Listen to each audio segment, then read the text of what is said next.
Hello, I'm Stephen Hartley, Banbury, UK. Okay, I'm going to make a long video, and it's going to be long, but it's going to be complete, and it's going to be all about what's going on in the world. There's a couple of reasons for making this video, and one of them is as some of my family members and friends are beginning to be worried about me. They think I'm going mad, and because I suppose I come out with things, and when they just hear one thing it seems a bit extreme. But I tell them that if they knew everything I knew, then they would be thinking the same as me. But it's not as if I know one specific thing that I can just give them a sentence and that will explain it all. Mainly because, we're left sort of just being able to pick out bits of information. But, so anyway, I'm going to make this video, and hopefully it's going to put everything in place. So friends and family members can, if they're concerned about my mental health, they can watch it, and I can perhaps reach people anywhere in the world who might find this useful as well. Okay, here we go. Now I just want you all to relax and just have an open mind. Try and forget what you kind of know or think you know, and kind of oversee the human population and the Earth and all that is contained in the solar system as if you've just visited from another solar system. Okay, let's start right from the beginning. Well, no, in fact, let's not, because if we try and make a beginning of something that's always existed, then we're not going to be able to fathom that. And in a sense, we are all infinite beings. Not our bodies, they die, but we have a soul, and that soul will live forever, and has therefore never began. But we are here, and we do exist. So careful not to dwell too much on the thoughts that we don't exist, because we do. And dwelling on that other thought, well, that's the abyss. So don't go there. My advice. Have a quick look over the edge, but get back quick, because it's not good. So, we have this logical universe. It's perfect. Okay? It is perfect in a sense that everything happens for a reason. Energy is transferred. Everything within the universe is logical. Those 4 dimensions. But as mathematics has proved, on a quantum level, there are more dimensions. But we're not really talking about that, but that's, sleep and death and everything else. But our universe is logical. And as we know, there was some possibly big expansion event, or a slow drip expansion event, or as I like to think, it just sort of expands and contracts, and we're in an expansion state at the moment in the universe. Now, our solar system, orbiting the galaxy, and there's a big black hole in the centre of the Milky Way, but this maintains its shape and structure. And near the middle there are massive stars, 100 times bigger than our Sun. They don't live very long in terms of our Sun. They burn up quickly, they lose mass, they explode, they're ejecting new stuff out, there's new life being created, and loads of stuff going on. Now, 200 million years ago, something changed in our solar system, and another mini solar system was coming careering towards our solar system, and it came into the orbit and created a big elliptical orbit. So at one end of its orbit it's very close to the Sun, but on the other end of the orbit it goes out for miles. But it itself is a mini solar system. Okay, the battery just ran out, but I think I was saying it is a mini solar system. It has a red dwarf sun star at the centre of it. Or I'd say centre, but I think there's something else we need to be aware of here as well. The Sun isn't just sitting there doing nothing. As if you look at a picture of our solar system, you will see the Sun and then rings around with the planets. Now, they're not as flat as supposed by modern assumptions, because the Sun is hurtling round a galaxy. It's going pretty fast. So there's going to be some drag. I mean, this gravitational force that keeps us in orbit of the Sun kind of isn't like a steel bar, As the Sun's moving, the planets behind are a little bit behind. And the same with this mini solar system Nibiru coming in, and probably because of its elliptical orbit, as it comes nearer to the Sun, it's accelerating in speed, and therefore those planets are going to be a little way back from it as it's careering in.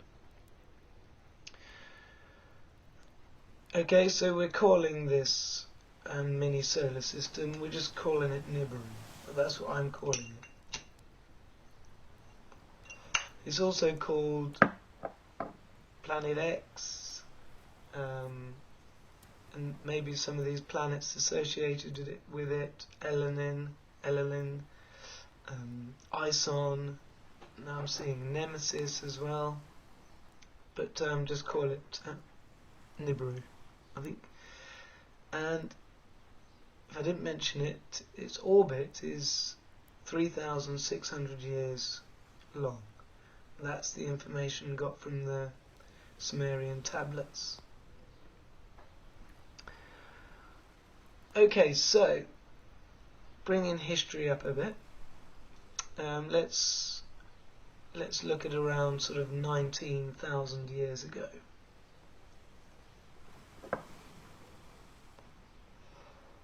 Humans at this stage were pretty human looking. They were hunter-gatherers. So just like other apes are today, they're in their little tribes. Their goal is to find their food and stay in their community. And 19,000 years ago, I think we were making arrows out of flintstone, and we were pretty okay. We were pretty clever, and we even communicated between other tribes. Would sort of leave things hanging on trees with sort of bits sort of saying, you know, perhaps what sort of, obviously it wasn't written in English, it was just done with sort of symbols, like maybe you'd stick a bird feather there and that would mean this type of bird was good to eat, or I don't know, but there was some, you know, it seemed like good stuff. Anyway, so this would be a few Nibiru orbits ago. We'll call them Anunnaki. The Anunnakis, and that translated means those from above, and that word comes from the Sumerians as well. They visited Earth, and they had spaceships capable of visiting Earth. And it looks like they wanted some of the minerals from Earth. I don't think they really wanted to take over Earth or live on Earth. It's quite possible the sun's like a bit too bright for them or something.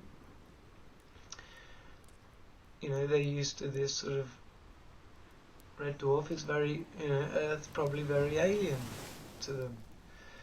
So,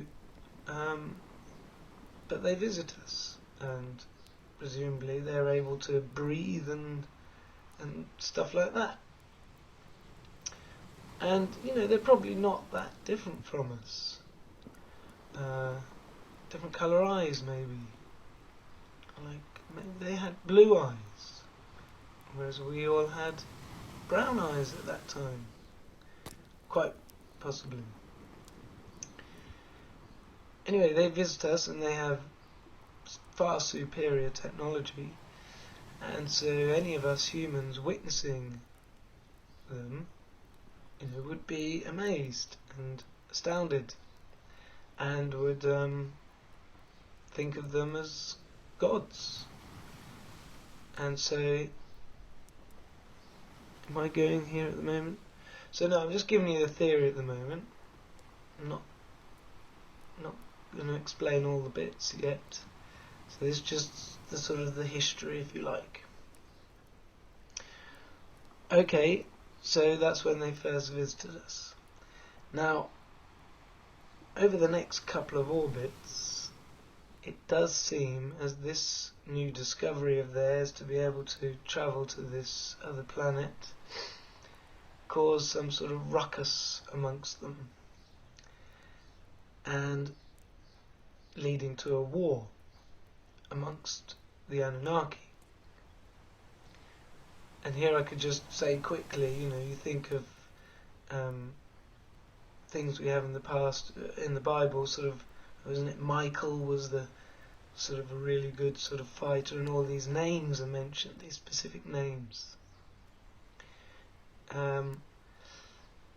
And I think this is also what, you know, where sort of Satan comes in, and the devil, the beast, in a sense, is quite possibly the aggressor in this war amongst the Anunnaki. And it's quite possible that, you know, the aggressor wants to take over Earth. They figure they can live on Earth,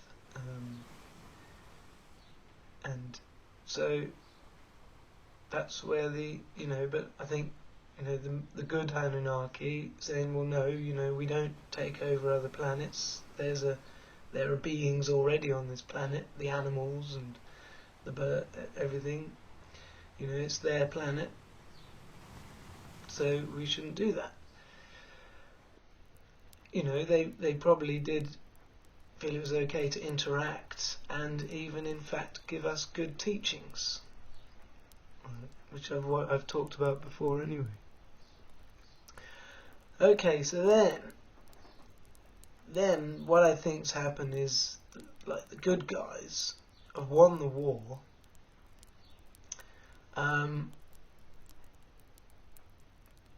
but without sort of killing this Satan beast creature, thing, person, they imprison him on the earth. And that's kind of what I reckon happened 3,600 years ago. Okay, so that bit isn't fact, but this is kind of my theory and understanding. Most of this is going to be just factual, okay?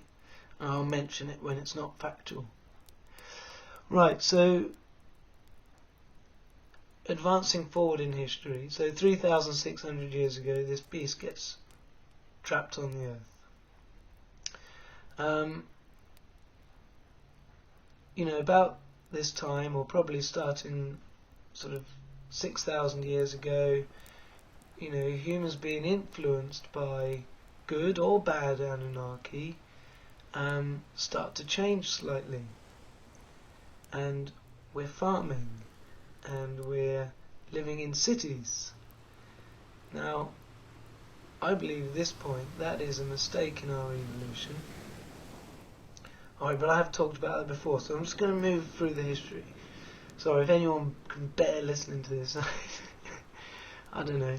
Right, so the advancement of Nibiru then, if it visited 3,600 years ago, and if that was in about 1700 BC, which is the belief of Zachariah Sitchin, that is indeed the case.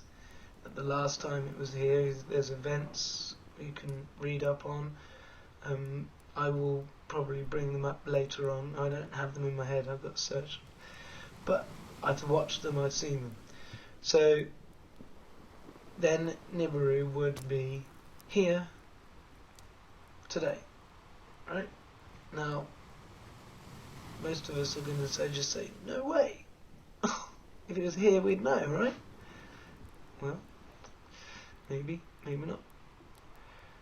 Right, about 300 years ago,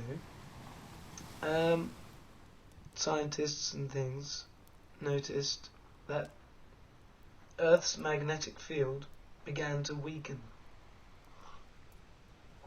And this worried them, because they knew that the magnetic field shields us from the solar rays of the sun. And so they're worried, why would it start to weaken? I don't know how much it weakened, but it's not that much, but just noticed that it had started to weaken. And that has continued. The Earth's magnetic field has continued to weaken. Still got strength, but it's continuing to weaken. Now, 300 years ago, if planet Nibiru was on a 3,600 year orbit, so 1,800 years would take it all the way out, so then it would be 1,500 years out of 1,800 years on its way back.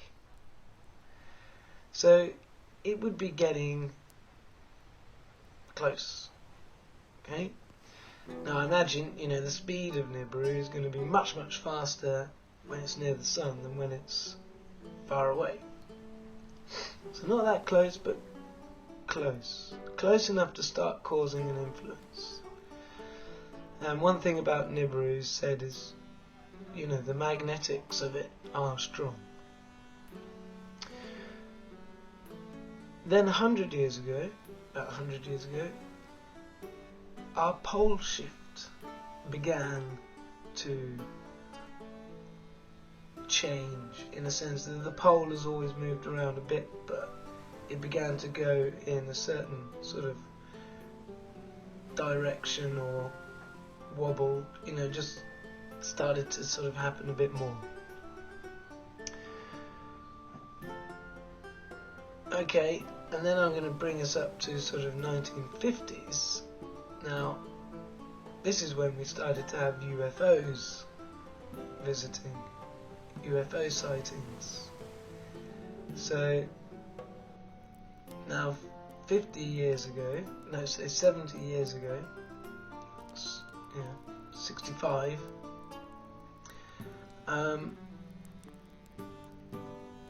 Nibiru would be, if it was due now to be here now, then 60 years ago, it would be pretty close. Perhaps, close enough for them to start visiting us on small UFOs. And it's my theory that they would have been visiting us, warning the governments that what's going to happen. Firstly, that there's going to be a massive mini solar system coming into our solar system, but that this time there was going to be no planets were going to crash into another planet, but it's obviously going to cause effects. Look at what's predicted in the Bible. You've got your weather events, your volcanoes, your earthquakes, and all that sort of stuff. And who knows what else they told them. But we did start getting UFO sightings at that time. Area 51 was in that time.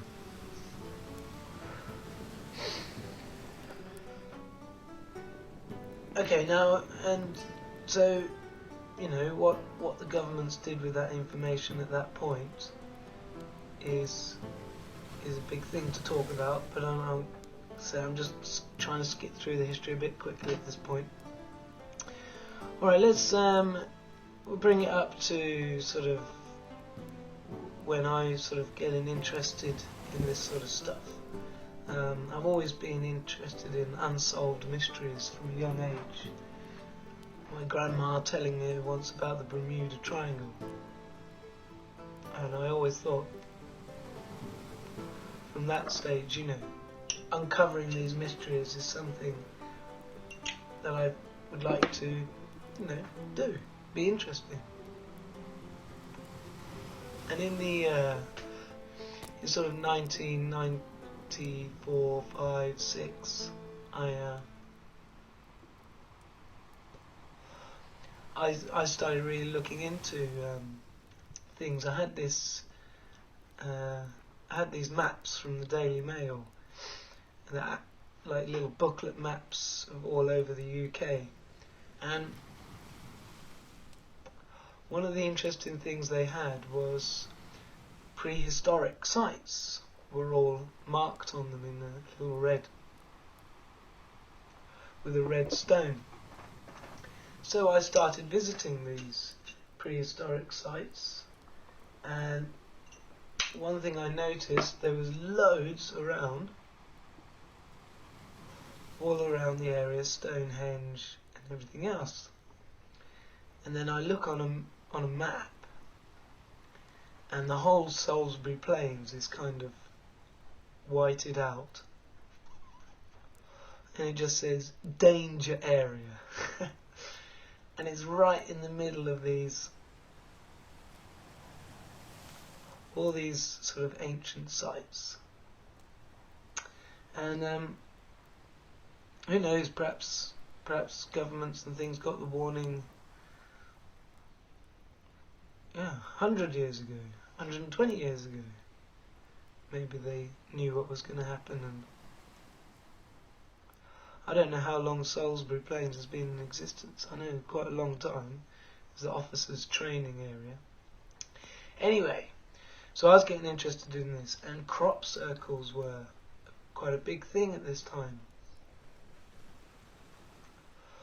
And I was convinced, well, I still am, that the crop circles were made by UFOs. And I think the reason they were doing it was because they had warned the government, but the government hadn't warned us, so they were doing something to warn us. And crop circles may be a phenomenon anyway, when these UFOs are using some sort of portal to get to this planet, a little shortcut. but then they then used it as a tool to make more elaborate ones. Like just say a normal circle, that would be what a UFO creates when it uses a portal to get to us. So so these crop circles in the 1990s were very interesting, and I'd go there in my car, whatever. I was trying to work it out then. Always been trying to work it out. Now I wanted to just tell you about this crop circle that there was in 2002. It was an alien face, and he was holding what looked like a compact disc, and the compact disc had very intricate points on it, and it was a message, and that message said,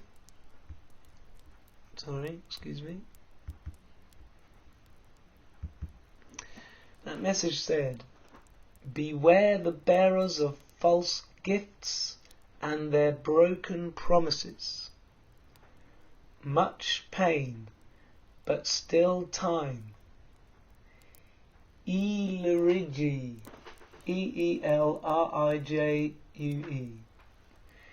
There is good out there. We oppose deception. Conduit closing." And then what's in brackets, the bell sound.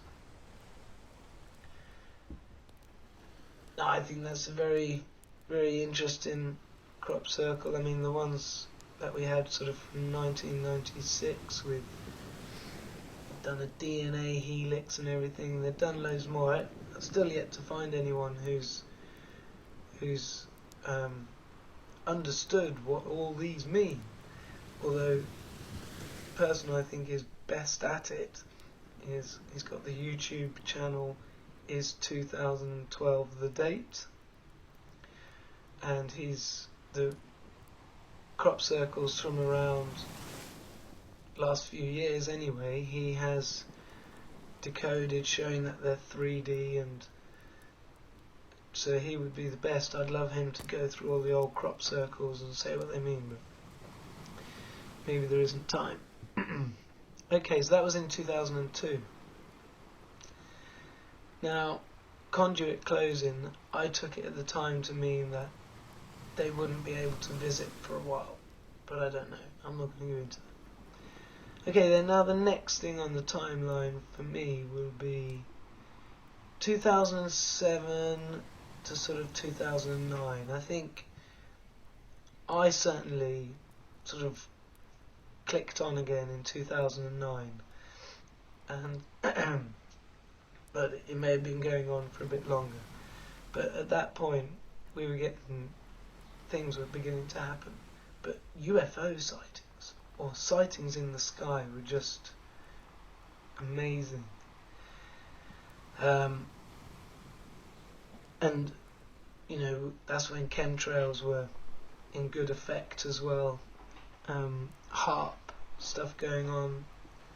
The weather was going crazy. Sort of things started to get going crazy at that point. So that was 2009. Now, Nibiru would have been in range then, in sight, and I think that's when the alien war began, because this beast who was imprisoned in the earth has either got out, or in a sort of an advanced way is able to manipulate people here, but he's probably out, and his aim is to war with the incoming Anunnaki, continue the war that was going on 3,600 years ago. And you know, this is the worry, is that the Beast has been able to convince all the world leaders here that those are the bad guys and that he's maybe the good guy, or I don't know, just corrupted them and has power over them. Okay, so that is the brief history. Okay, I've written a list here of all the strange elements. Well, it might not be all of them, but I've run out of paper. It's all the ones I've thought of over the last 24 hours. Okay, I was going to read the list so just so you can appreciate.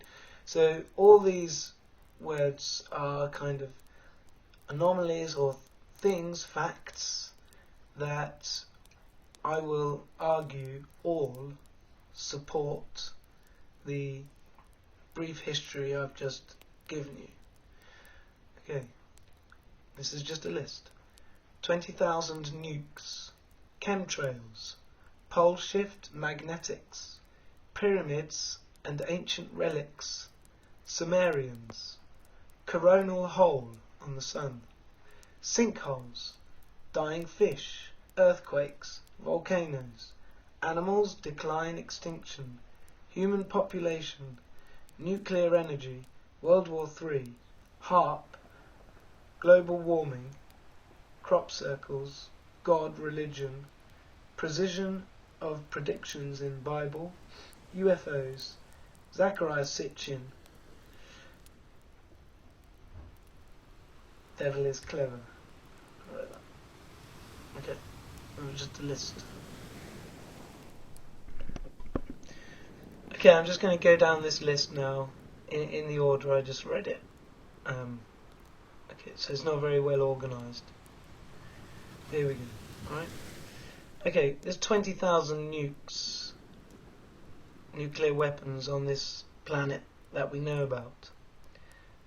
America have got 7,500, Russia have got 8,800, and China was thought to have 300, but actually they've got about 3,300. And France got a few hundred, England's got a few hundred, India and Pakistan, they've got about 100 each. Now, there was some America and Russia, they did get rid of some, didn't they? But I bet they only got rid of the old crappy ones, kept all their best ones. Now, let's say if you had 100 nukes, like India or Pakistan.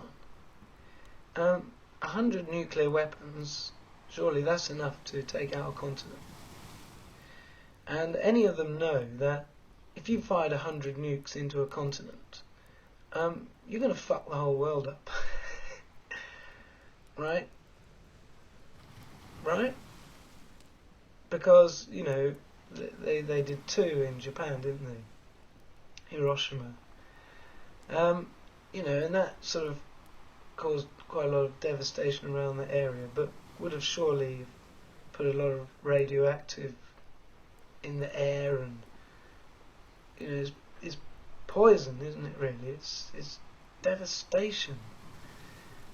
So you put 100 nukes into somewhere, well, you know, you're going to devastate a whole continent, and that's going to have effects on the Earth.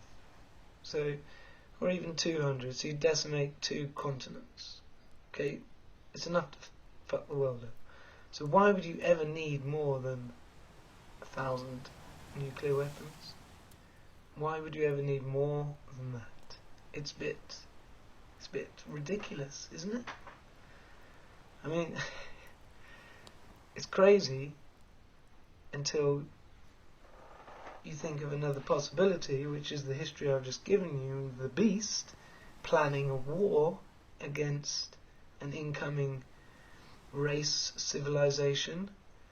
Now maybe you want 10,000, 20,000 nukes, because yeah, maybe you want to sort of completely decimate an entire planet. Hopefully it'll never have a chance, and that the Anunnaki have anticipated this and have a good response, hopefully. Or maybe they're being used as a sort of a ransom. Sorry, I only just thought of that. Like using those nukes, like it's like a gun to the hostage's head. I almost have to pause this now and think. Oh well. Oh, I didn't think for long, but that is you know, a worrying thought in the sense that he's saying, leave us alone, or I'm gonna nuke the whole Earth. All right, moving on to the next one on the list. Chemtrails. Chemtrails have been the biggest pain in my arse for the last few years. I hate them. Absolutely, I hate them. Okay, they seem to stay up in the air, but some of the shit must come down. And there's shit in them, aluminium and barium, nano-sized particles. They've ruined our summers. Annoying. They may have been protecting us from solar winds. I mean, the thing about chemtrails is there's so many theories as to what they are. There's so many possibilities. I think the main three are to poison us, to shield us from solar radiation, to stop us seeing anything in the sky, and this is a big one. This is the one that supports my theory, and that, of course, you know, if Nibiru is already here, and perhaps, you know, since 2009 would have been quite visible in different parts, they'd want to cover that up. And if they know exactly where it's coming in and everything else, and they know where the Earth is going to be, they can say, right, well, we need chemtrails here and here in this month, and because they don't always do it so much, you know, sometimes it's always been a bit, there's always the odd one, but it's, you know, sometimes it's like just so full on. Then the other theory is that if they have this layer of nano-sized particles in the atmosphere, they can actually make the sky like a projection, holograms. You can make things appear in the sky. I'm an open-minded guy, so that's possible too. So maybe they're lovely chemtrails that they love are multifaceted, that they have multiple reasons for them. But I really hate them. I wish they weren't there. I can actually remember the sky before they were there. Clouds were nice and crisp, and the air was fresh and good to breathe, unless you were in a city, and it wasn't. But I always liked the smell of leaded petrol. I'm sure it wasn't good for me, but I did like the smell. I hate diesel. Ugh, hate it. Diesel fumes, I mean, petrol fumes these days you can barely smell. Well, you can when you're at the pumps, but they're not as smelly as diesels. Diesels do stink.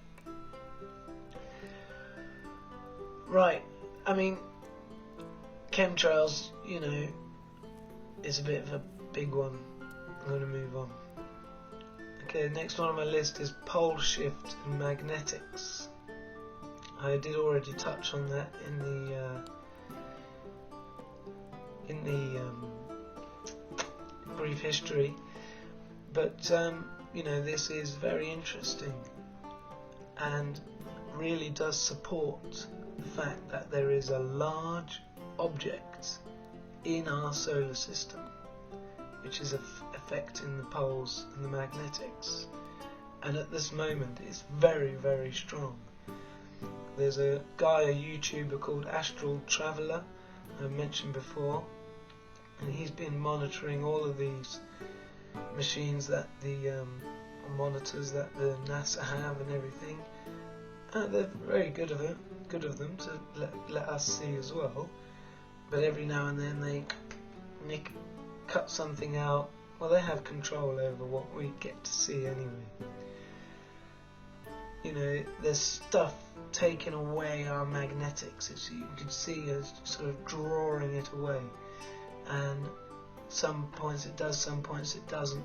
But it seems to have something which will latch on, suck out a load of electrons and protons from our atmosphere and leave us susceptible to the radiation from the sun.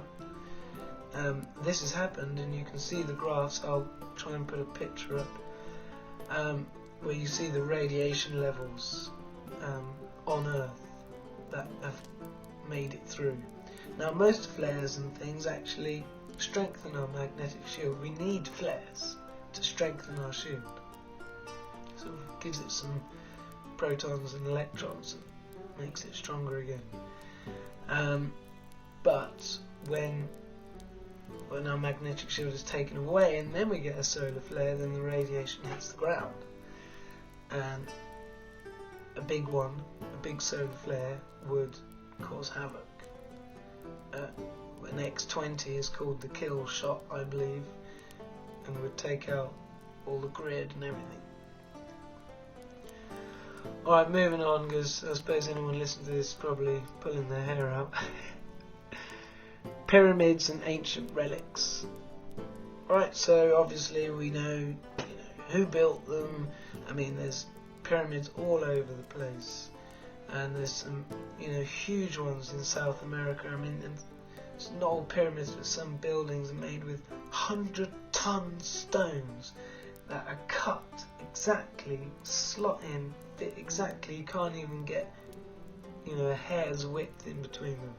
There's Stonehenge, so we know there's been some sort of alien influence before. Okay, and that brings me on to Sumerians. Okay, when I mentioned this also, Zecharia Sitchin has been able to read all of the tablets that the Sumerians made. So tablets, piece of clay, they scratch into it, they write stuff, they dry it out, and it lasts for a long time. Thousands of years. Now, they had a lot of information about the stars, and they had, this is where we mentioned the Anunnaki, which means those from above, and they were sort of living amongst them, and we've also got there how the Anunnaki found the human woman very attractive, and we had mix, and these apparently were called Nephilim. So the children of these women who had sex with an Anunnaki were called Nephilim. And Goliath, he was a Nephilim. They're big people.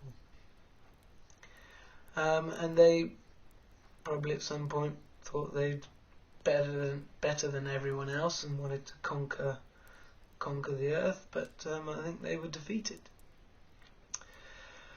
Right, so but the fact it still remains that the Sumerians had this superior knowledge for their civilization's time, which was something like 6,000 years ago, I think, or something like that. I don't know, maybe it was 3,600 years ago. That the Sumerians, no, a bit longer. I think they were around for a couple of orbits. Alright, but we'll go into that a bit more with Zecharia Sitchin later. Coronal hole of the sun. Okay, now you can look on things like HelioViewer, and there's plenty of people who do videos. Suspicious Observers is the main one, and they'll talk about coronal holes. Now, as I understand it, and I haven't gone into too much depth with this, but a coronal hole is normally at the poles of the sun. You've got the magnetic energy of a planet or a sun or whatever. what you see is a little circle in the middle, which is the planet or the sun, and then the energy is coming out the top of the poles, going all round the side, and then in through the bottom poles. And this is sort of magnetic energy. Now, so the coronal holes of the sun are supposed to be at the poles. Now, what's been happening is that these coronal holes have been kind of opening along the side of the sun in different areas. It almost looks like it's like pulling it apart, and so that to me would suggest again a large object within our solar system, heavy, which is affecting the sun like nothing else. And all our planets, all the planets in the solar system have been having some strange effects over the last 10 years. You know, Jupiter's red spot changed and moved and went somewhere else. Mars had some, I think, was it major earthquakes or something? And there's a lot of evidence for it. Whatever it is affecting everything in the solar system, including the sun, with these coronal holes. Okay, you're still listening, well done. I just had to have a quick bite to eat. Maybe you could too. Right, on with the list. Okay, the next one is sinkholes and Earth expansion. Right, okay, there's an Earth expansion theory, which if you look it up, there's a 10-minute and 2-second video. Watch that. Then, if you feel so inclined, watch something on plate tectonics. And I can tell you, the Earth expansion theory is much more credible than the plate tectonics. Our continents do not slide around on the planet like an egg in a frying pan. Not that that slides around, but you get the picture, okay? They're not sliding around. That's ridiculous. And if you watch the plate tectonic video, when they do because they do their supposed sort of, you know, it was Pangea expanded and then it came back together and spread out again. If you watch when they think two plates are sort of going into each other and one slides under the other one, it's just such bollocks. Watch Earth expansion theory. The Earth has been expanding the last 200 million years. And you can tell this from the age of the ocean floor. The oldest part of the ocean floor is 200 million years old. Then it, you know, goes through stages. I mean, you can see it on the main bars, if you like, every sort of 50-60 million years. But I don't know if it's sort of a gradual thing, if it's happening all the time, or if it comes in massive bursts. I mentioned this to my brother. He's pretty clever, physics and everything, and he said, well, you know, I could accept that, but where's the mass coming from? There has to be some extra mass or heat. So, well, you know, Nibiru, mini solar system coming in, is going to heat up the Earth because of the gravitational effects of it pulling and pushing. We know how moons orbiting Saturn and things have extra heat from this sort of movement as they're compressing and everything. That causes heat, so causes eventually Earth expansion. And then when Nibiru flicks around the sun and goes off, it's going to leave a massive tail with debris, and we could get some extra mass from that debris. Or the Earth might cool again, and it's even more a gradual process than I thought. But we have got evidence of Earth expansion. The Japanese earthquake in 2011 ripped a crevasse in the crust 150 miles long, 15 miles wide. And we can see it, I can see it around the roads around where I live. You can see cracks, and some might be subsidence, but you can see where things have sort of torn apart a bit. But the main ones are going to be in the ocean, in the middle of the Atlantic Rift, which runs down the middle of the Atlantic, and the whole Pacific Rim. Those are going to be your main expansion points. And sinkholes. You know, sinkholes is a relatively new phenomenon. I think the original one was, which would have got that name, was in Guatemala. And you know, they really did start kicking off in the last few years, but you know, have got more and more. Now, some people are saying, well, it's, you know, rain washing away the dirt under the road. Yeah, it is, but we've had plenty of heavy rain before. If the Earth is expanding sort of from within and pushes out and opens up the crust a bit, you know, you're going to have somewhere for the rain to wash that dirt too. It's going to create that, and sort of then the rain might make it worse, and the rain might also sort of bring it closer to the surface. You could have a crack quite deep down, but after some rain washes it sort of down and then allows the stuff under the tarmac to fall. So yeah, that's sinkholes and earth expansion. Dying fish. Dying fish is also related to this, in my opinion. There's a lot of toxins in the mantle, and you know, poisonous gases and things like that. So when the crust rips like that, it must allow all this stuff to go into the sea, and who knows what other effects might be happening. But we are certainly seeing a lot of you know, huge shoals of fish just turning up on the shore dead.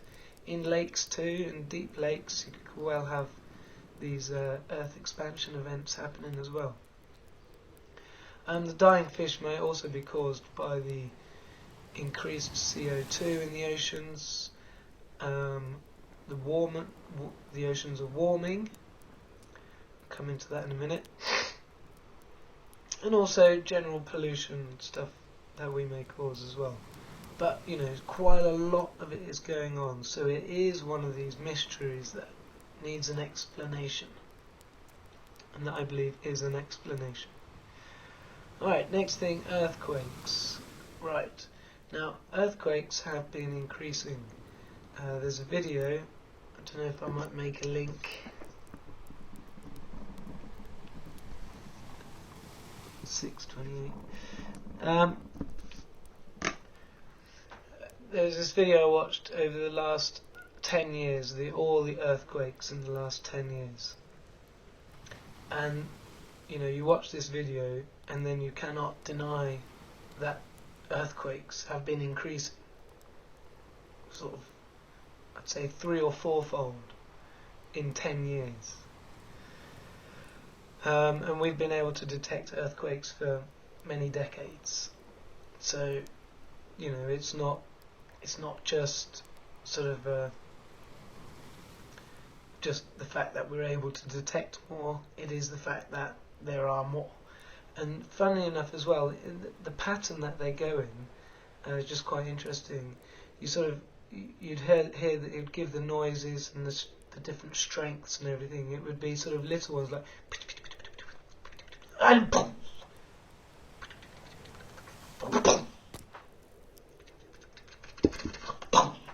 It almost be like that. So then that was a big one, you know, like an 8-pointer, and then maybe a little bit of quiet just after that, and then picking up again. There's also another video. Well, it wasn't. It was one of Astral Travelers. It found this model of where they show the Earth and then they show the gravitational effects. And again, I think this was over a 10-year period or something. And wow, could you see them ramp up?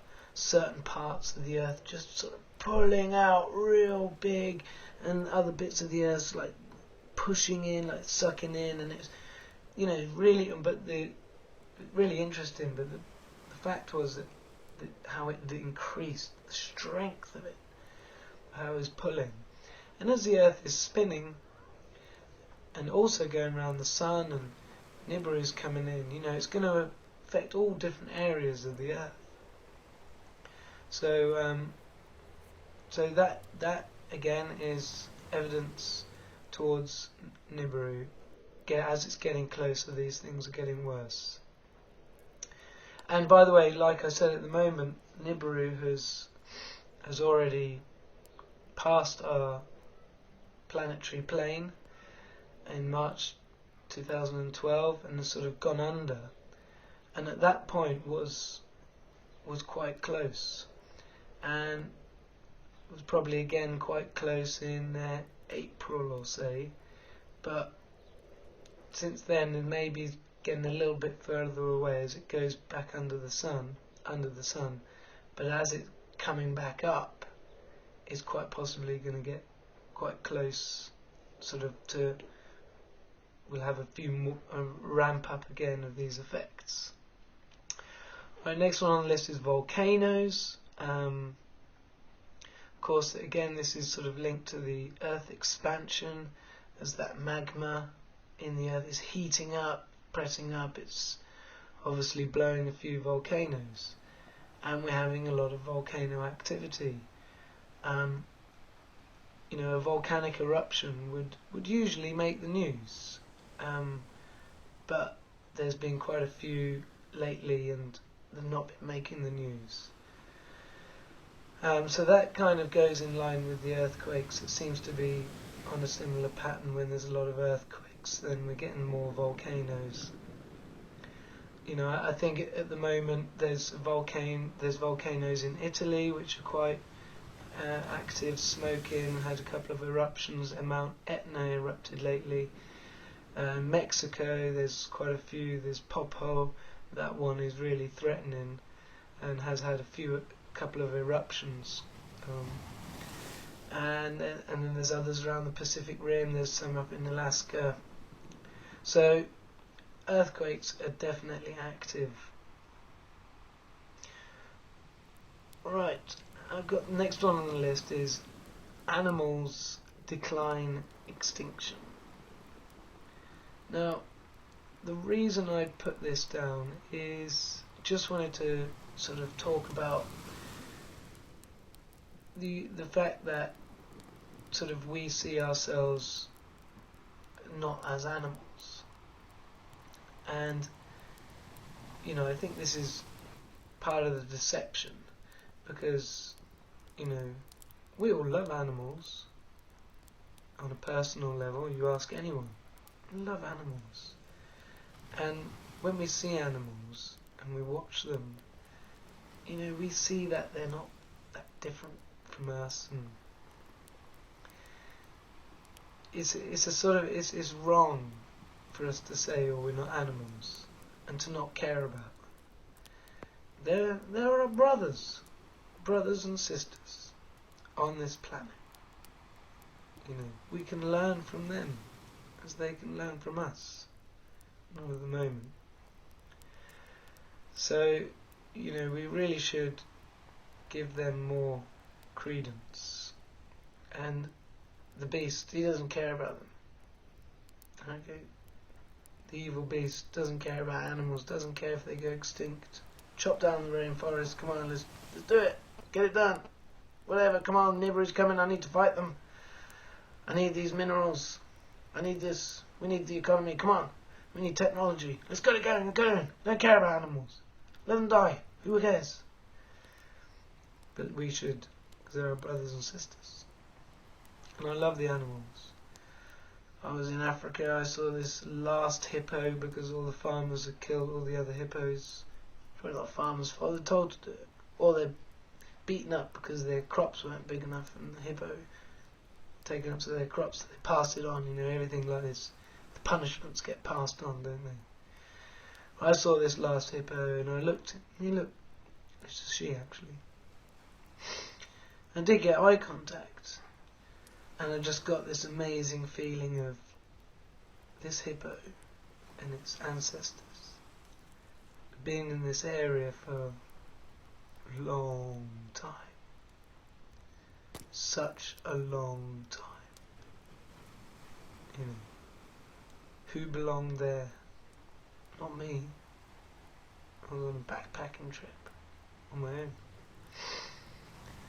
This hippo, I just got this feeling, and how, you know, just looking at me and associating me with all the other humans, or maybe pleading to me in a way, you know, look at what's happening. This is the last one. Can't carry on when you're the last one. It's sad. The other thing, you know, animals, and this all relates to nature. You know, quite often I'm sitting in my house and I think I should go outside and do something. I kind of almost don't want to, so almost like a trap. But I get outside, and I'm outside and I'm doing my garden, and I'm really happy. You know, there's life out there. There's a fly here, a wasp, spider, beetle, you name it. Loads of them there. I can feel real peace and love. Such a nice feeling. But nature has been taken away. Again, this is the beast's will. It's the beast to disconnect us from nature and serve the beast. That's what we've been doing. So yeah, that's that one.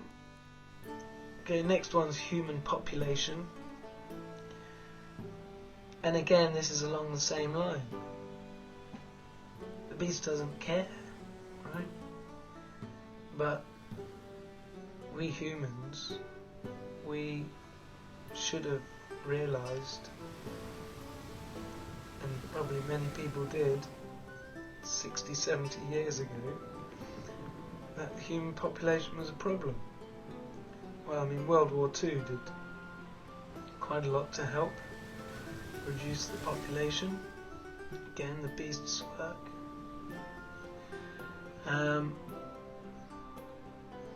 But it's not being dealt with, you know, because of economy. It's like rules everything. It's the greed.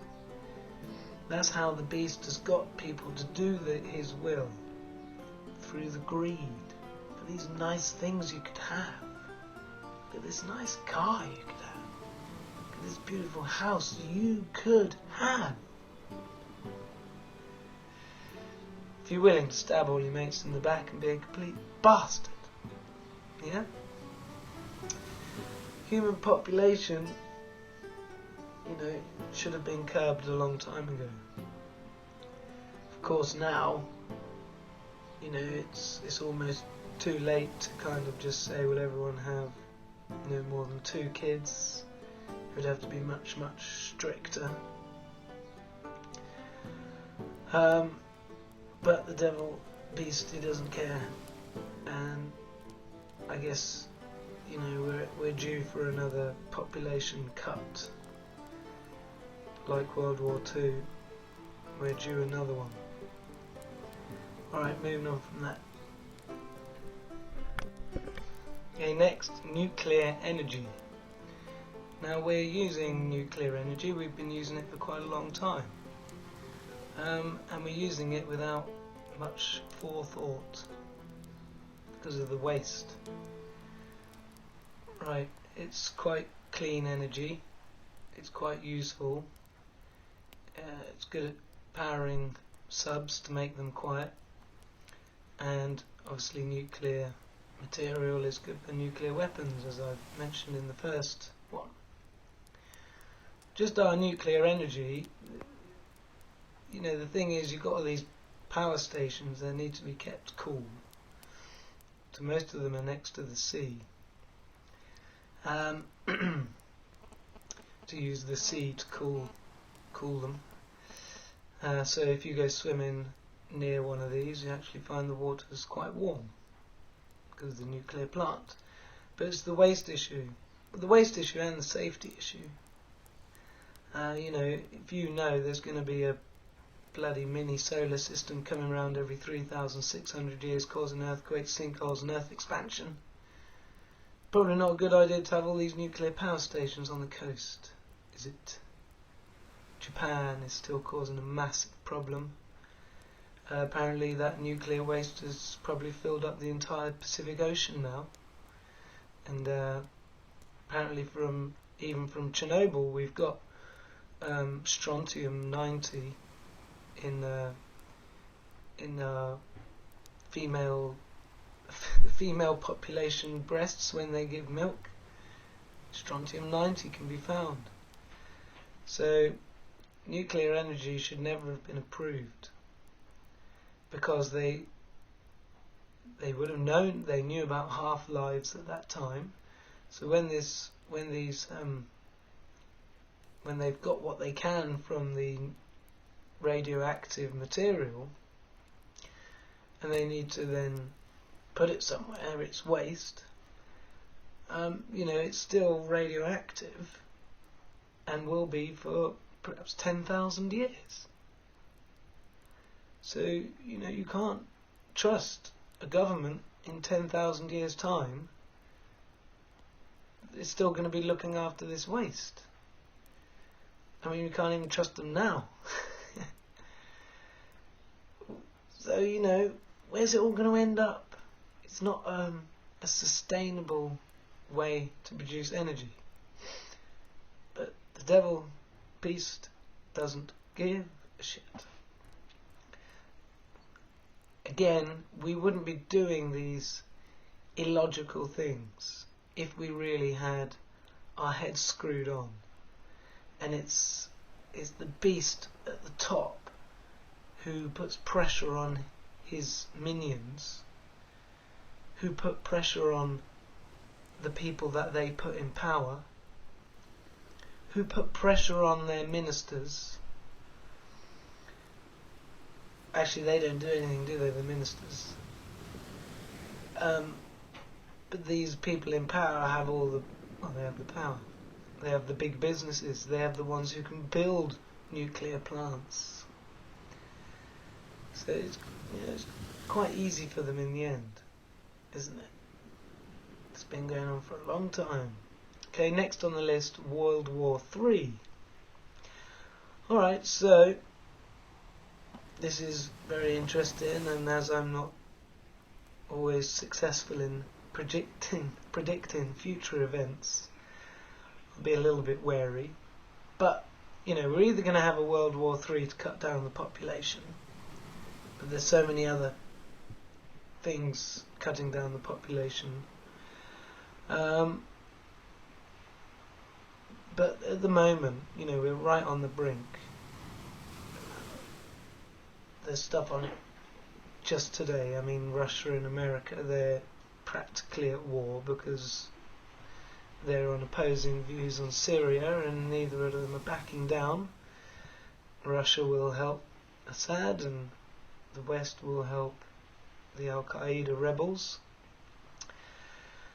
They're going to give them loads of weapons and things, but you see, I think this is possibly something else, and kind of goes back to that 20,000 nukes thing. Now, are they preparing to fire at the home planet of the Anunnaki? Are they all gathering in one place to be a strong unit against the incoming Anunnaki? Well, so I'm not going to talk about that too much because it's in the future, sort of now. So we haven't got long. We can just wait and see. Okay, next on the list is HAARP. Right. I don't know an awful lot about this. I do know enough that it's to do with heating up parts of the ionosphere that can have effects on the weather and stuff like that. Now, there are some people that just say, oh, HAARP, that's the cause of everything, it's causing all the tornadoes, all the earthquakes and stuff like that, but no, I don't buy that at all. I think they can use it to create a lower pressure, and maybe might be able to bring on an earthquake sooner than it would have done. And I think, you know, it might help them sort of organise all that stuff they're spraying in the air, the chemtrails, so that they could use that maybe to create a sort of a more constant grid of stuff. But, you know, as I said, you know, I haven't read that much about it, but yeah, I'm sure it's doing something, but it's not the cause of everything that's going on. No way. It's not that powerful. Alright, now I'm going to move on. Oh yeah, I was going to say about the HAARP, you know, sort of, some people say a cause of climate change and global warming. The HAARP is not able to heat up the oceans, and it is the oceans which is heating up more than anything. They are causing the disruption, because of course the oceans can then heat the air quite easily, but the air can't heat the oceans so easily. The sun shining down on the oceans is going to heat it up a bit, true, but I think it's more of the case of it's being heated from the ground up. Alright, so moving on. Oh, next one is global warming in the seas. Okay. Okay, this is getting quite tiring. Okay, I'm going to move on. I might come back to it. Alright, I'm going to move on to crop circles. I did mention these in the brief history. I'll just say basically, you know, if crop circles were hoaxes, what are they a hoax of? You see what I mean? If they're copying something, then the original something must be something. Okay. But you just have to look at them. The best place to go is to type in Lucy Pringle, and her website, she's been photographing them. It goes way back. There's none for 2013, it seems, but I think that's because they're not in England anymore. Crop circles now are turning up in France and Italy and places like that. We're not really, don't seem to be getting them in England. Yeah, and if you look at Is 2012 the Date, he does some very good crop circle describing what they mean. But I did talk about that, didn't I? I think crop circles are great. Oh, did I say about the one with the CD message? Yes, I did. Okay, moving on. God and religion. Okay, as I think I said before as well, we humans about 20,000 years ago, we saw someone flying on a spaceship, we'd think they were God, wouldn't we?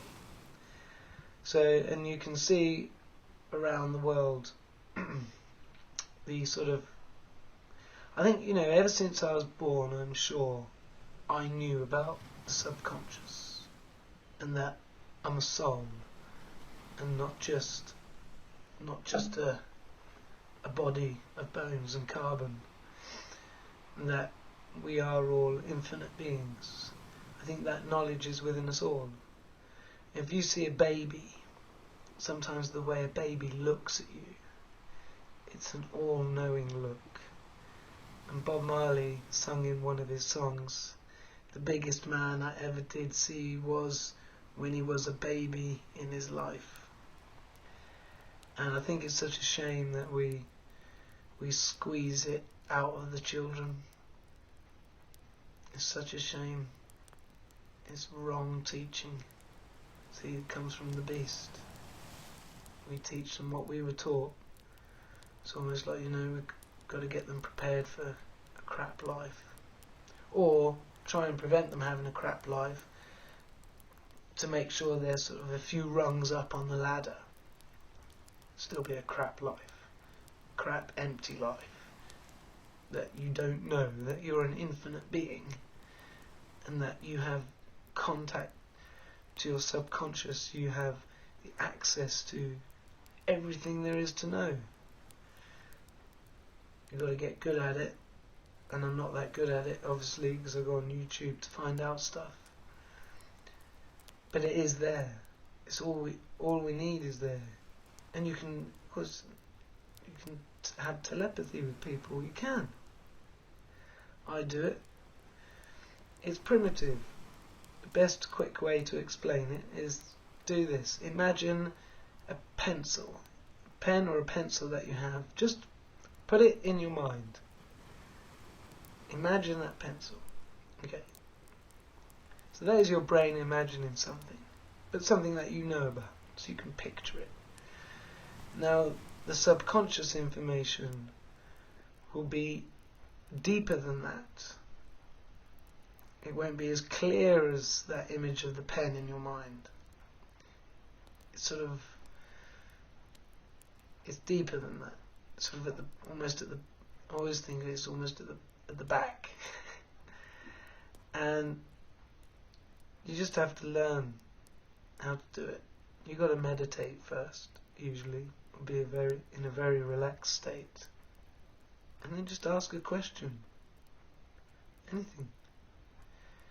And the thing, how you can recognize the subconscious is it comes very quickly.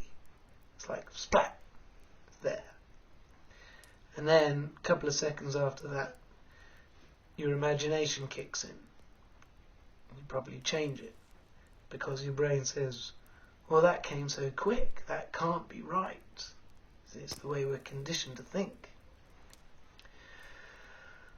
Okay, so I was on God and religion. So, you know, we've got writings. I've read the Bible, I've read the Quran, I've read the Old Testament, all of it. And there's some pretty fascinating wisdom in all of those books. And you definitely get the impression, especially in the Old Testament, when God is walking around and stuff. You know, it's not the God, it's not the one God. But I think they gave us the right guidance. That's how they guided us. So, alright, okay, these people think we're gods. Okay, let's just for the moment let them think that, and now we tell them how they should live what are good ways. And there is some fantastic wisdom in there. So that was good guidance. And also that's where we get the story of the beast. And the beast with a number, 666. And that has been interpreted. Apparently the Anunnaki would have numbers associating to names. And 600 is associated with the Anunnaki, the people. 60 is associated with the name Anu. And 6 is associated with the name Adad. So that would say his name is Adad, son of Anu, of the Anunnaki. 666 is the number of the beast. And the beast was locked up down here. I'll go into that in a minute. Precision, this is next on the list. Precision of predictions in the Bible. Okay, so what I'm saying about this and how this relates to Nibiru is that, you know, the one thing, if you could say this is definitely going to happen again, you are going to have a lot of earthquakes, volcanoes, plagues, pestilence, you know, because of the weather. The upsetting of the weather will lead to droughts in some places and floods in other places. And, you know, this thing with plagues and everything, well, you know, if you get those sort of conditions, you know, abnormal conditions, then suddenly something that's been on this earth for ages can suddenly do really well, and you have a plague. So, and these things were predicted. So the one thing that you could, if you knew that definitely going to happen? Well, like an orbiting planet, solar system, mini solar system. If it's on an orbit, you know it's going to come again, don't you? And we've got the Revelations, right, at the end of the New Testament. Back in the Old Testament, there was a lot of very similar talk. Same sort of stuff, almost. What's made me think the Revelations was made up and just copied.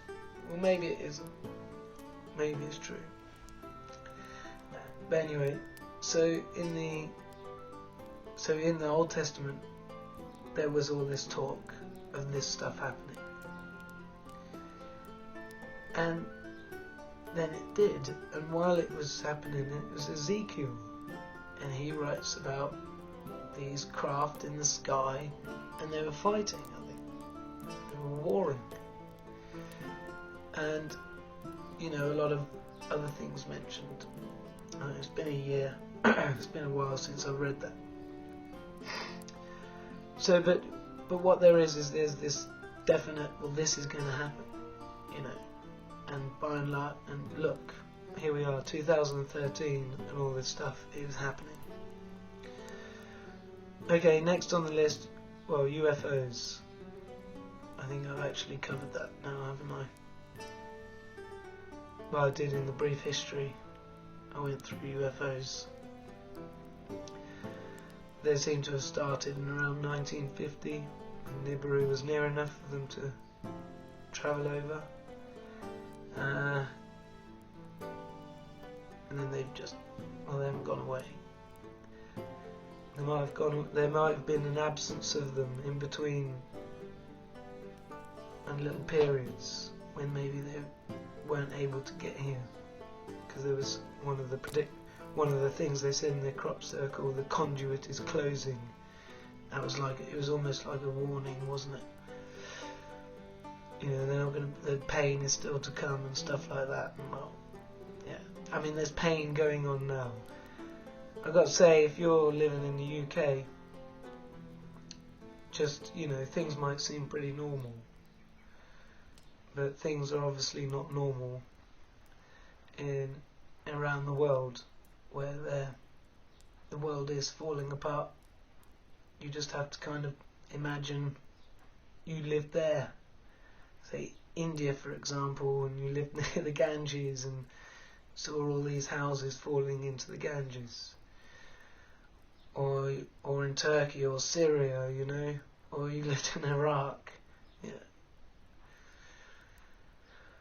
Okay, and I'm going to say now about Zecharia Sitchin. I mean, this guy's written 6-7 books on this, and he's the one who translated the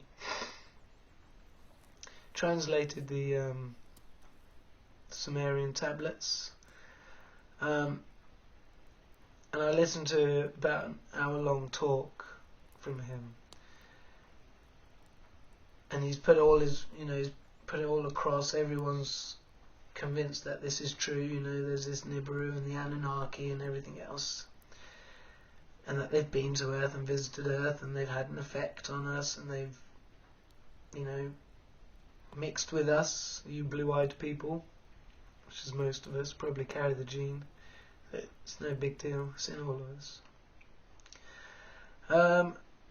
And then towards the end of his talk, then the talk comes to the question, well, have any of them stayed behind?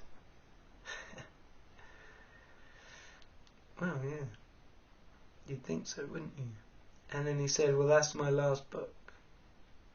That's a bit, that's a bit sort of a scary one. And because he'd said, there was in these Sumerian tablets, there was a quarrel amongst themselves. So you've got a warring species, and some of them got left here. And look at the strange path that humanity has taken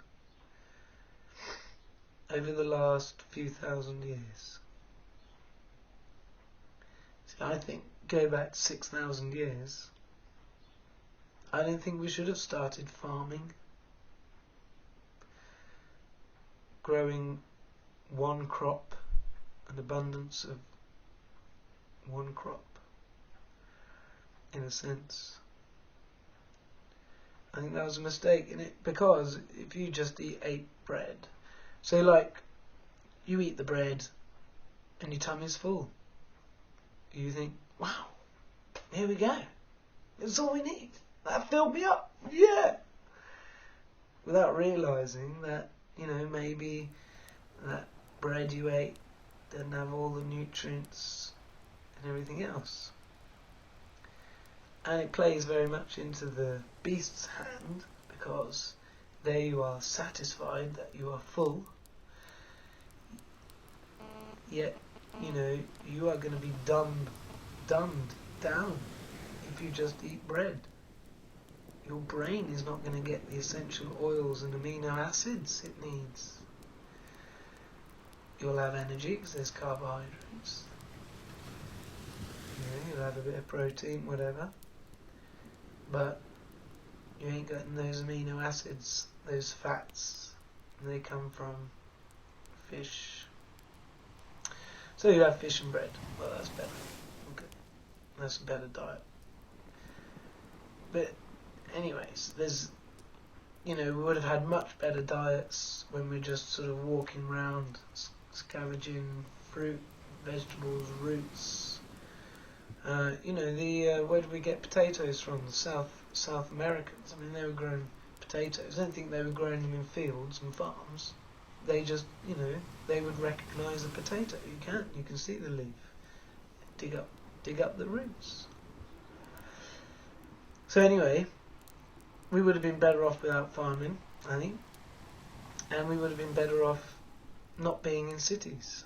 You know, it seems like the cities and the farming came in together, and this is where the beast could sit at the top of his Babylon tower, have his few people, his few minions that he orders around, but they order their minions around, and so forth. And the majority of us are on the bottom two layers, and we were either servants or farmers or whatever, or labourers, to build their buildings.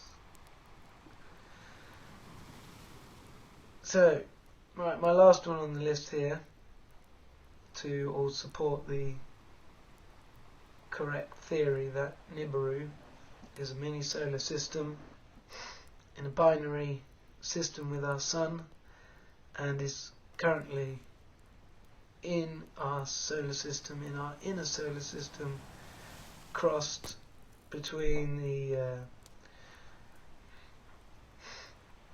across the orbital plane between Mars and Jupiter. That's why there used to be a planet there called Ceres. That may have been one of the first victims. And also the fact that our moon is kind of too big for the size of the planet. We shouldn't have a moon that big, and that may have also been a cause of the binary star system that we live in.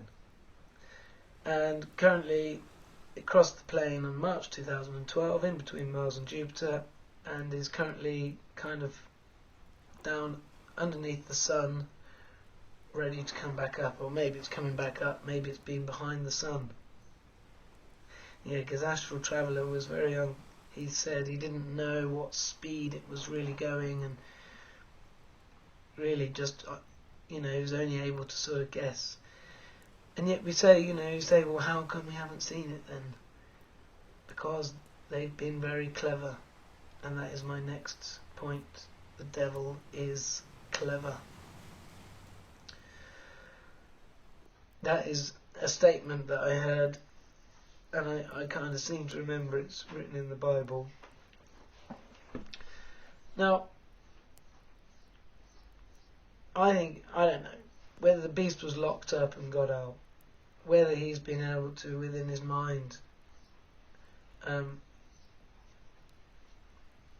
with his mind he's been able to sort of corrupt people. But let me just suppose a theory here that we had a thing called the Dark Ages in the 1400s. The Dark Ages. And I was at a healing festival a month or so ago, and we had this talk with an interdimensional wizard. We had a really good talk, and towards the end of it, he did a sort of a past life thing on me. It was quite basic. He just sort of, said, right, in a minute I'm going to ask you a question, da, da, da, da. And he just sort of said, when was the last time you were happy? Or tell me the last time you were feeling pleasure. And I said, I was sort of dancing in the tent earlier, and that was pleasure. And I described what I could see, obviously looking at the floor quite a lot when I'm dancing, but not depressingly, just, there you are. I was sort of saying about the music bouncing off the floor. Anyway, the carpet was red, and, so I'm saying what I can see. He said, okay, now go back to, he said, 1576. And funnily enough, I just said, well, in 1576, that just reminds me of a dream that I had a few years ago. I had 3 dreams, which made me believe in past lives anyway. And each dreams are very, very real. So I said, well, I'm feeling that my dream is around then, so probably best to do another time. He goes, okay, go back to a time before that when you last felt pleasure. Because I said at this time there was warring and there was a castle and everything. And I just went 1402. And I, in my mind, I knew I was like really young. Like 2 or something. And I was looking up at a woman. I assume it was my mother. And she had her arms folded, wearing a long sort of like a grey coat thing, looked thick, and had a hood. And she was just looking out as if sort of assessing, you're sort of standing on the porch of your house, say, just sort of looking out at the land. And, that's interesting because he said the last time you had pleasure sort of thing. So, at that time, I don't know where I was, if I was in England or not. So at that time then, it is when the Dark Ages were supposed to have come in. And, so just as a possible sort of theory, without going on too much, the beast may well have broken out of his prison, aided by who knows what, someone curious, maybe, in, I'd say, 1100. Because there's also something else interesting that happens in 1100, and that is a group of Uzbeks who had taken on the Jewish religion, started laying claim to Israel. Now, Israel and Jerusalem definitely, seems to be something about that place, doesn't there? And the beast may well seek that place. And so if that did happen back then, and he started to be able to wield his power because he was freed, then we get the Dark Ages. As he sort of grows and grows in power. And then his wish is, once he has his power base, he's clever, he knows how to corrupt people, he knows how to control things. He knows that they need to develop the technology. Then we get you know, and around this time, the Ark of the Covenant, is that was the proper name for it? You know, the Ark, the Raiders of the Lost Ark, that one, not Noah's Ark. The Ark of the Covenant, this sort of war machine, as it was, and I heard a coast to coast on this. And the guy who's done the most research, if you like, he believes that it was gunpowder, and perhaps the instructions of how to make gunpowder. But anyway, whatever it was, it kind of got lost around that time, around either 1300 or 1600 was when the Ark kind of got lost. And so then we get to 1600, and now you've got the British Empire and their ships. Also in the 1400s is when the Portuguese were travelling the world in their ships. So there's a new bit of technology coming on. Someone got this idea to make this ship that could then go exploring the world, explore and conquer. In the 1600s, you know, you got all these navies, and in a sense, you know, wars produce the technology, don't they? That is true. And there was someone who said that the Jews had started every single war in history. Now, I don't know what evidence they have for that. Let's just carry on with this little supposition without all the facts, but it's just fun, isn't it? So 1600s, you got these, you know, they're getting on for warships, aren't they? They've got cannons, they've got this gunpowder, it's destructive force. We can go to new lands and now they think we're gods. It's the devil's doing the beast. This is his doing. He's putting the pressure. He put the pressure. And armies, the fundamental thing when you join the army, take orders without question. It's a good system, isn't it? Take orders without question. And the rest of history, you know, you probably know as well as I do. It hasn't been getting any better. And the one pursuit has been technology. And I think if you ask most people these days, it's gone too far. We don't need any more technology. We're dying. We're apes. We don't need all this technology. We need good food. Good food that's grown without pesticides and fertilizers. That's high in nutrition. Varied diet. You get vegetables with oil, avocado and olives. The source of oil, flaxseed. It's high in omega-3s. You got your omega-3, omega-6. Anyway, we're dying because we're so unhealthy. Not as our fault. It's not even our bloody fault. Well, it is in a sense. It's our fault that we're a bit lazy and ignorant. But we are the boiling frog. The frog sitting in the water slowly boiling. That is us.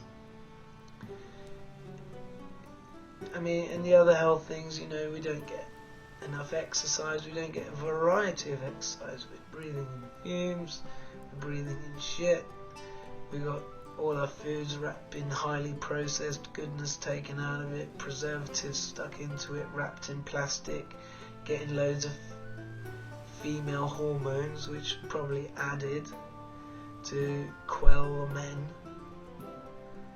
cut the men's testosterone down, because you know the devil wants this society to continue until he can get his way. his revenge on the others. Yeah. Right, finished with the list now, and finished with this theory. I did want to sort of spend a bit of time disbanding some other theories, which I just don't seem to be able to think of them. There's one which is very close. Well, suspicious observers. I asked him about Nibiru. He doesn't buy it. He says, no, there's no way it would be here without me seeing it. I'd know. I gotta say, you know, part of me agrees with him when I'm just thinking, if this is massive mini solar system, we'd know, wouldn't we? But I go back. I think the Devils are very clever. They knew exactly where it's going to be in the planets, and maybe they're a bit behind. Then, you know, it's possible. And when I look at all this other stuff, but he's got to have a theory for what, if he's not Nibiru, then what is it? And he hasn't really got one, although I think it's on a premise that there's something coming out of the centre of the galaxy that may be cyclical. I know Cliff High, he doesn't really talk about Nibiru, but he talks about this bloop theory, that it wasn't the Big Bang, it was the little bloops. And 22 trillion times a second, the universe creates little bloops. And that's how things kind of change, and maybe that's cyclical in a way. I mean, there's a thing about increasing frequencies. If it's quite interesting, if you put some grains of salt or something on a piece of paper and you fire some sound at it, and you increase the frequency of the sound, the salt crystals sort of change shape amongst each other, make little shapes, and as you increase the frequency gradually, every now and then they change shape suddenly. So there is that possibility, but it doesn't explain the pole shift. It doesn't explain the magnetics particularly, and it certainly doesn't fit in with any of the religious stuff. You know, to me, it's hard to make that work. It's hard to make it work without without Nibiru. Someone else left a comment about me on my last video, saying, I think I did follow up his links, but it was a bit difficult to know what it was exactly, but I think it's basically saying that Jesus and all of them are bad guys. I think that's what they were saying, and they might even been saying that Satan is actually the best of them, Lucifer, the light bearer. I've heard that. I don't buy it. I think people who think this haven't read the Bible, or they've read snippets, or they've read bad versions, because there are some weird versions. So King James, you read Jesus' words. It's wisdom. It's amazing. It's, you know, the way to happiness is through charity. There's one. And it's so true. You go and do something good for someone and you feel really good. It's so true. Love your neighbour. I know, that's the commandment, isn't it? Anyway, Jesus, everything he's ever said, I think it's brilliant, fantastic. And I think these people who believe in that, I think you've got to read the Bible, because it's the one thing that you know has been around for a long time. You hear about stuff like the emerald tablets. Well, I've seen the tablets, and I've read it. Maybe it's true. I mean, that could be for another time. It's quite way beyond. So I'm just saying, you know, if like something new comes out, you know, you don't know. But with the Bible, it's been changed, but you know there's something to it. So if you're interested, the Bible is a must read, I think. I can't really think of it like the other theories of things, but yeah. So I'm not going to say anything more about that. Right, coming on to the present day, and really, you know, what should we do with this information? I want to talk about what I've written down here, which is protesting achieves what?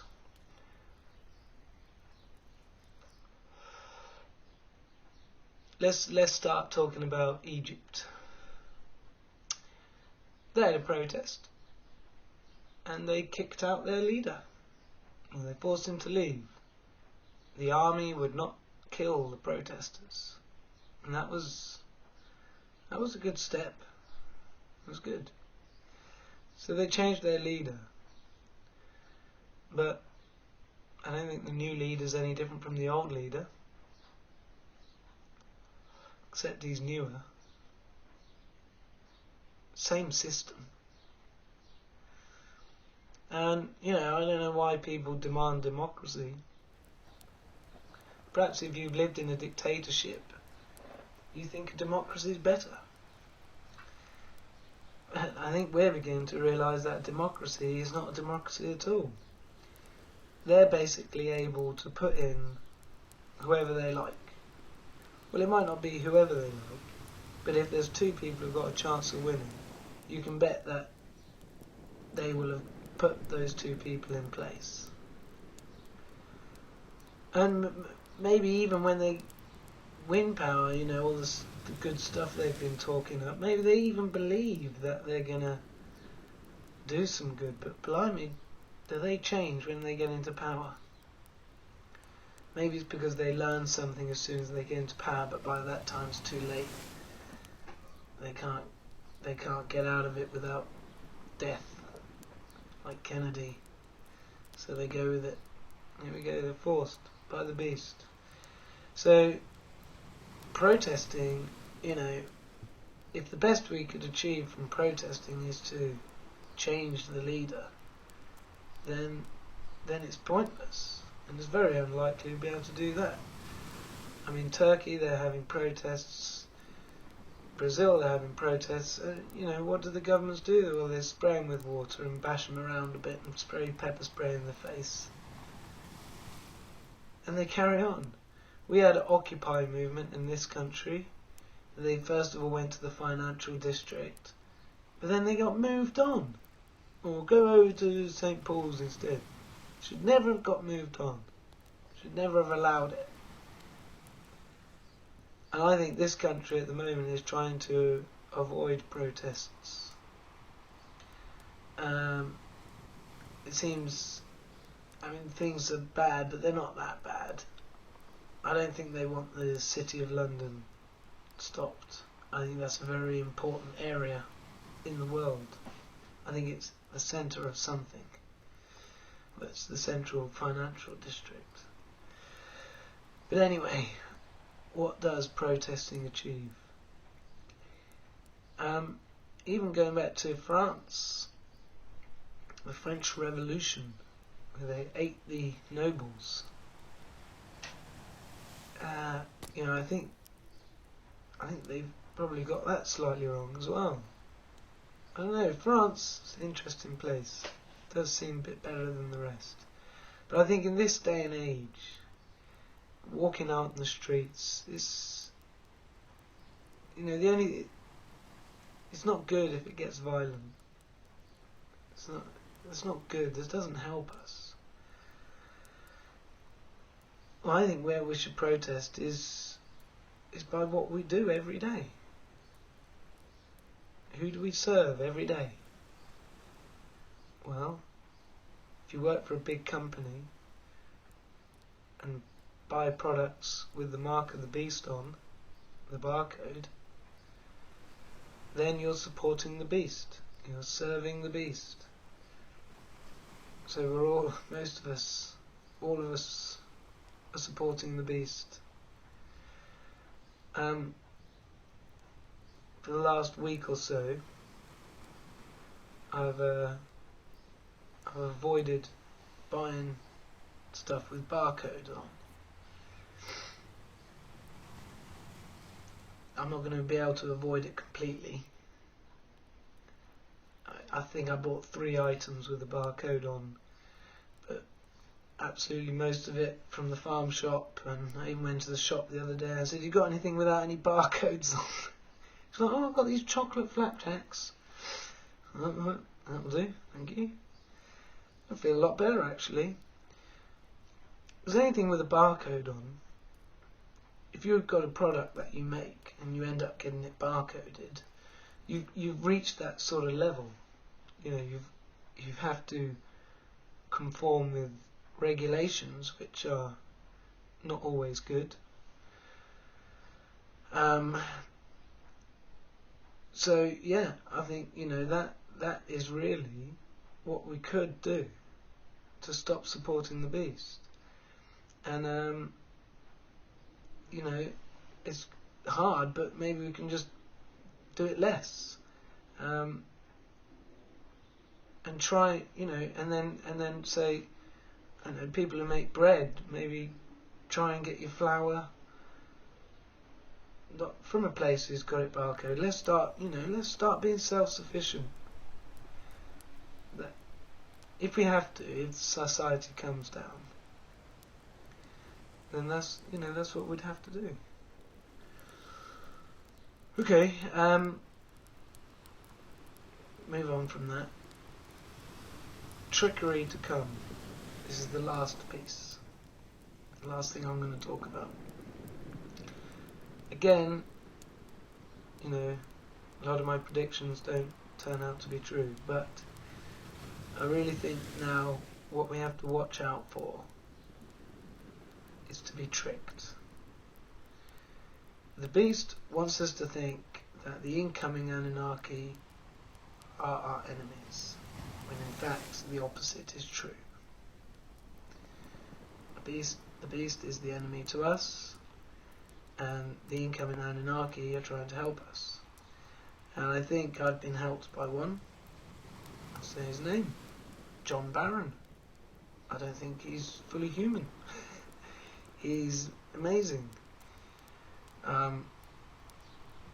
He's given on his website all the information about what the human body needs, and he's put it all there. He's done all the facts. You know, I don't know where he got these facts from, but when you read it, when you hear truth, it hits you in the head.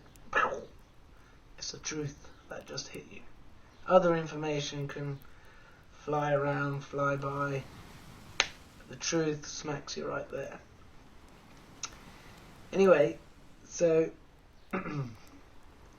yeah, I think they're on the planet too. But seeing as the beast has got 20,000 nukes aimed at our heads, they've obviously got to be careful. It's like that situation, isn't it? And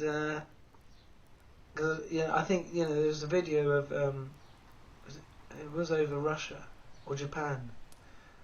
There was this UFO just sitting there, and then you see this missile go towards it. Oh no, there was 2. One in Russia, UFO sort of there, and then you see this missile fly out and miss. And then you got this one in Japan, and there's this UFO sitting there, and then you see this missile come slowly towards it, slowly. And you can see the people filming it are like really not wanting it to hit. They're really like, "Oh no, don't hit," like sort of thing. And then the UFO just stays there, but the missile sort of just seems to slowly deplete and disappear. So good will win. Good will win out. Don't worry about that. But there's going to be some trickery. They've got this whole thing now with people saying that they're going to resurrect Pope John Paul, and it's going to be like the Jesus. And there's these people have been warning about this for ages. Something about the coming of Jesus will be after the rapture, after the big catastrophe, not before. So apparently this trickery will be before, but who knows? It's in the future. They change it. They listen to our YouTube and then they change it. Or they do it so subtly that no one finds out. Bilderberg, I was still trying to find out if the people left in there on Saturday night, if they all got out. Because who knows if they did.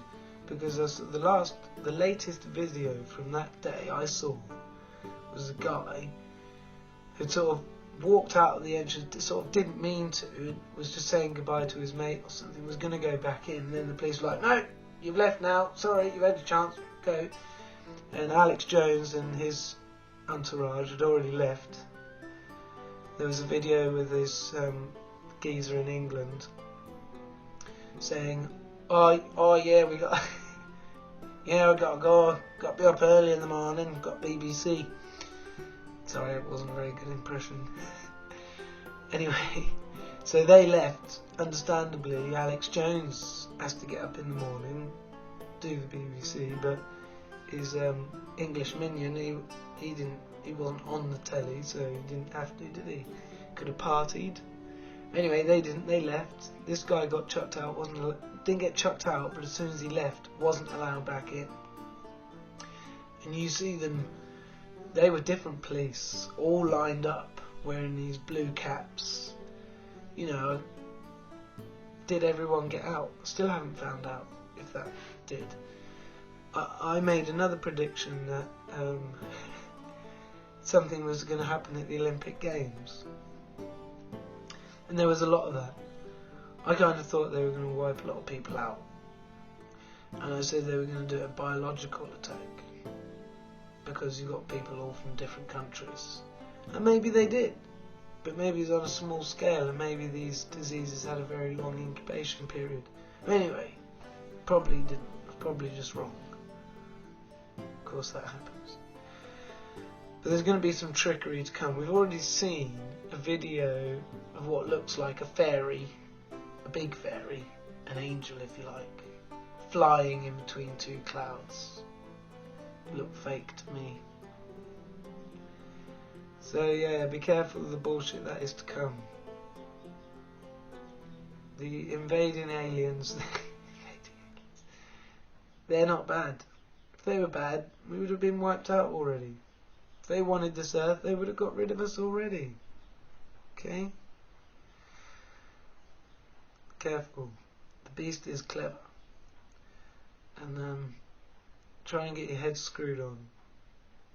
Don't think too much about money and sex. Seems that it's quite hard to get away from it. But there we go. Practice meditation. Practice your telepathy. Start visioning things. Ask questions of anything. Start to recognize your subconscious. That's my advice. Stop thinking I'm mad, if you do, and start accepting that the world is mad and what it's doing. Thank you.